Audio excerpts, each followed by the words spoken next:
ଖଜାପଲ୍ଲୀଠାରେ ସ୍ୱାସ୍ଥ୍ୟ ଉପକେନ୍ଦ୍ରର ଭିତ୍ତି ପ୍ରସ୍ତର କଲେ କବିସୂର୍ଯ୍ୟନଗର ବିଧାୟକ।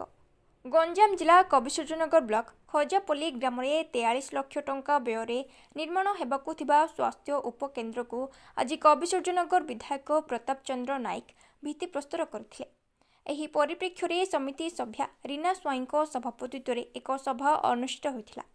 ଗାଁ ଗାଁରେ ଲୋକଙ୍କୁ ସ୍ୱାସ୍ଥ୍ୟ ସେବା ଯୋଗାଇବା ଲକ୍ଷ୍ୟ ନେଇ ସ୍ୱାସ୍ଥ୍ୟ କେନ୍ଦ୍ର ସ୍ଥାପନ କରାଗଲା ବୋଲି ବିଦ୍ୟାଳୟ ନିଜ ବକ୍ତବ୍ୟରେ କହିଥିଲେ। ସେଠାରୁ ଶତାଧିକ ଲୋକଙ୍କ ସହ ଗ୍ରାମ ପରିକ୍ରମା କରି ଲୋକ ସଚେତନତା କରିଥିବା ଦେଖିବାକୁ ମିଳିଥିଲା।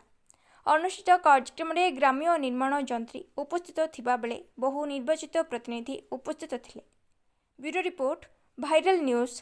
ଦେଖନ୍ତୁ, ଜଣେ ସାଧାରଣ ଲୋକ କେମିତି ସହଜରେ ତାର ସ୍ୱାସ୍ଥ୍ୟ ସେବା ନେଇପାରିବ, ସେ ପରିପ୍ରେକ୍ଷୀରେ ଦେଶର ଯଶସ୍ୱୀ ପ୍ରଧାନମନ୍ତ୍ରୀ ଶ୍ରୀ ନରେନ୍ଦ୍ର ମୋଦି ଯେଉଁ କଥାକୁ ପ୍ରତି ପଞ୍ଚାୟତରେ କରିବା ପାଇଁ ଯେଉଁ ପ୍ରକାରର ବ୍ୟବସ୍ଥା କରିଛନ୍ତି,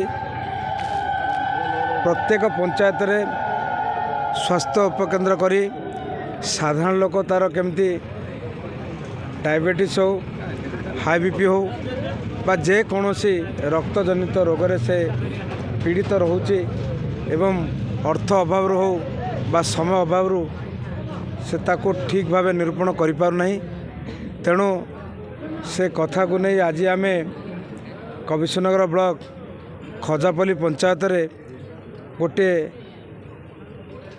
ସ୍ୱାସ୍ଥ୍ୟ ଉପକେନ୍ଦ୍ର ଶୁଭ ଦେଲୁ, ଯାହାକି ଆମେ ଆଶା ରଖୁଛୁ ଆଗାମୀ ଦିନରେ ଏ ସ୍ୱାସ୍ଥ୍ୟ ଉପକେନ୍ଦ୍ର ମାଧ୍ୟମରେ ଏ ପଞ୍ଚାୟତର ସମସ୍ତ ଜନସାଧାରଣ ନିଜର ସ୍ୱାସ୍ଥ୍ୟ ସେବାର ସୁରକ୍ଷା ପାଇଁ ଯେଉଁ ସେବାର ଆବଶ୍ୟକତା ରହିଛି ତାହା ସହଜରେ ପାଇପାରିବେ ଏବଂ ଉପକୃତ ହେବେ। ଧନ୍ୟବାଦ।